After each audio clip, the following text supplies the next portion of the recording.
स्वागत है आपका वॉइस ऑफ एमपी में। मैं आपके साथ सिमरन। इस वक्त हमारे साथ मौजूद हैं मिस्टर दबंग के नाम से माने जाने वाले सीएसपी राकेश मोहन शुक्ल जी। स्वागत है सर आपका वॉइस ऑफ। नमस्कार। सर, पहला सवाल मेरा ये है आपसे कि कोरोना काल में आपने इतनी ईमानदारी से अपनी ड्यूटी निभाई और कई लोगों को इसके प्रति जागरूक भी किया और कई लोगों की आपने मदद भी की, तो आपको एक बार भी ऐसा नहीं लगा कि अगर आपको कोरोना हो गया तो?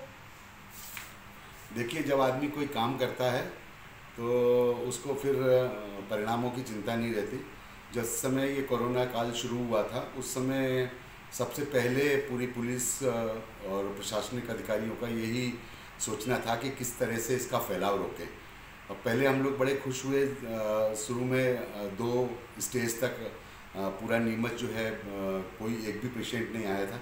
धीरे धीरे पेशेंट की संख्या बढ़ी तो वैसे ही वैसे उसका जो है हम लोगों का काम करने का समय भी बढ़ा और काम करने का तरीका भी बदला। एक तरफ जहां हम लोगों ने देखा कि गरीब लोग जो है बहुत ज़्यादा अपनी रोजी रोटी से पीड़ित हैं, तो हम लोगों ने समाज सेवा का काम भी किया और एक पूरे मोहल्ले को गोद लिया, 1000 लोगों को, और करीब 3 माह तक उनके पूरे राशन और उनकी दवाइयाँ, उनकी सब्जियाँ, दूध और उनका सबका इंतज़ाम किया। नीमच के लोगों ने भी बढ़ चढ़कर साथ दिया। आसपास के गांव में भी लगातार हम लोगों के पास कॉल आते रहे कि आप जो है और आपको कितना अनाज चाहिए, हम देने के लिए तैयार हैं।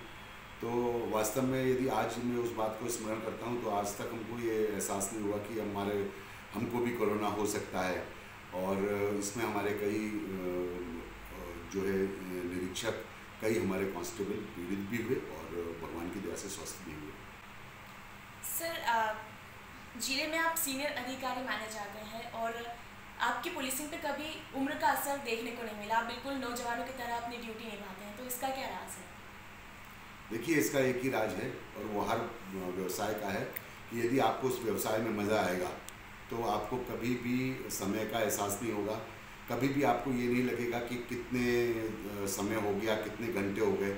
जब आदमी को उस काम में मज़ा आता है तो फिर वो उस आनंद से जो है ना तो उस पर उम्र का असर पड़ता है, ना ही समय का असर पड़ता है। तो मैं भी अपने पास आने वाले हर व्यक्ति की दुख तकलीफ़ में अपने आप को शामिल करता हूँ और ये प्रयास करता हूँ कि किसी तरह इसका दुख थोड़ा भी कम हो जाए, और वही चीज़ जो है मेरे को हमेशा उल्लासवान रखती है।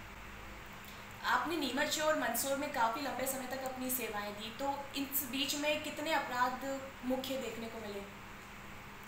देखिए, जो सभी जिलों में अपराध होते हैं वो तो सामान्य अपराध हैं, लूट भी है और डकैती तो नहीं है यहाँ पे, और बाकी सामान्य संपत्ति संबंधी अपराध हैं। अब धीरे धीरे जो है एक स्मैक का प्रचलन बढ़ रहा है धीरे धीरे, और जो यहाँ का मुख्य अपराध है वो है ऑर्गेनाइज ढंग से डोडा चूरा और अफीम की तस्करी। क्योंकि आपको मालूम है कि ये अफीम का क्षेत्र है और अफीम जितनी सरकार खरीदती है उससे ज़्यादा पैदा होती है, जिससे कि आसपास जहाँ डिमांड है उस जगह पर जो अपराधी तत्व हैं वो उसकी सप्लाई करते हैं। तो मुख्य रूप से यहाँ पे यही तस्करी का अपराध ज़्यादा है। सर, नीमच जिला 3 तरफ से राजस्थान से जुड़ा हुआ है, तो ऐसे में एक रोज दी बॉर्डर में जो अपराध पलते हैं तो वो कितनी बड़ी चुनौती बनता है पुलिस के लिए? देखिए, ये काफ़ी बड़ी चुनौती है। एक तो इंफॉर्मेशन बहुत इजीली नहीं आती है।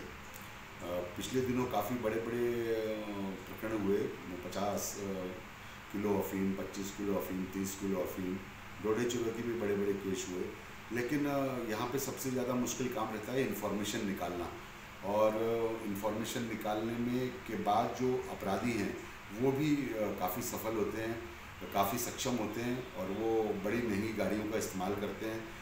अभी हाल में जो परसों हमारे पुलिस अधीक्षक के निर्देशन में जो डोडा चूरा 4 किलो पकड़ा गया, उसमें आरोपी के पास पिस्टल और कारतूस मिले, लेकिन वो तो पुलिस ने इतनी सक्रियता से पकड़ा कि उनको वो फायर का मौका नहीं दिया।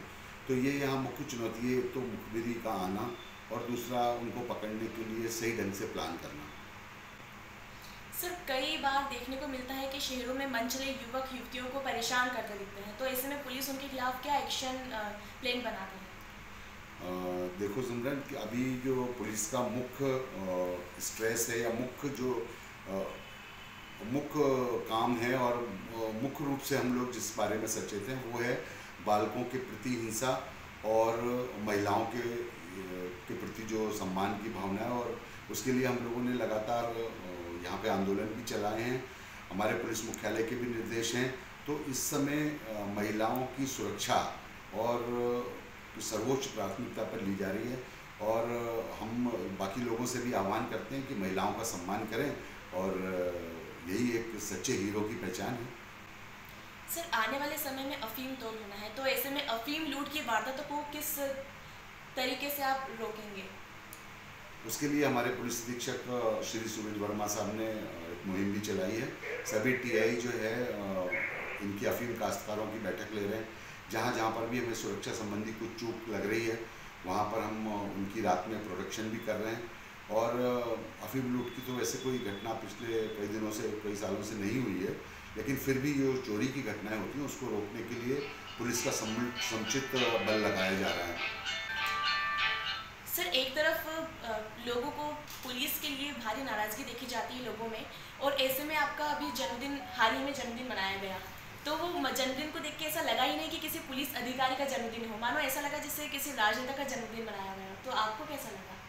देखिए उसके लिए तो मैं नीमच की जनता का शुक्रिया अदा करता हूँ। मैं आपको बताता हूँ कि वर्षों तक तो मुझे अपना जन्मदिन कभी याद ही नहीं रहता था और उस दिन सुबह ज़रूर मेरी पत्नी याद दिलाती थी कि आज आपका जन्मदिन है, लेकिन शाम होते होते काम में इतने बिजी हो जाते थे कि वो भूल जाते थे। पर अब सोशल मीडिया का ज़माना है, फेसबुक है, सबको पता लग जाता है और इतने संख्या में लोग आए, मुझे उन्होंने स्नेह दिया और मेरे को विश किए और तो उसका मैं सबका शुक्रिया अदा करता हूँ। मैं सोचता हूँ कि कैसे उनका मैं ऋण कभी अदा करूँगा, इतना प्रेम मुझे यहाँ की जनता ने दिया, तो उसके लिए मैं हमेशा शुक्रगुजार रहूँगा। सर वॉइस ऑफ एमपी भी आपकी लंबी उम्र की कामना करता है। सर कोरोना ने अपना कहर वापस बरतना शुरू कर दिया है, तो कोरोना को लेकर आपका क्या कहना है? देखिए ये सही है कि अब कोरोना रिटर्न, अभी बीच में जो केसेस कम हो गए थे धीरे धीरे बढ़ रहे हैं। यदि अपन पूरे देश की देखें तो देश की भी यही हालत है और अपने नीमच की भी यही हालत है। अभी पिछले दिनों 17 एक साथ आए, तो वापस से अपन जो है मास्क को धारण करें, बार बार अपने हाथों को धोएं और सोशल डिस्टेंसिंग बना के रखें। ये 3 चीज़ें बहुत ज़रूरी हैं। साथ ही एक मैं सभी लोगों से आह्वान करता हूँ कि हमारे देश में और नीमच में बहुत तेज़ी से टीकाकरण हो रहा है। 60 साल से अधिक उम्र के लोगों को टीकाकरण करवाएं और उनको जो है सारे युवा अपने आसपास नज़र दौड़ाएं। यदि कहीं कोई 60 वर्ष से अधिक का व्यक्ति दिखता है तो उसको टीकाकरण केंद्र ले जाएं। कुछ भी आपको ज़रूरत नहीं है, सिर्फ उसका आधार कार्ड ले जाने की ज़रूरत है, वहीं रजिस्ट्रेशन हो जाता है।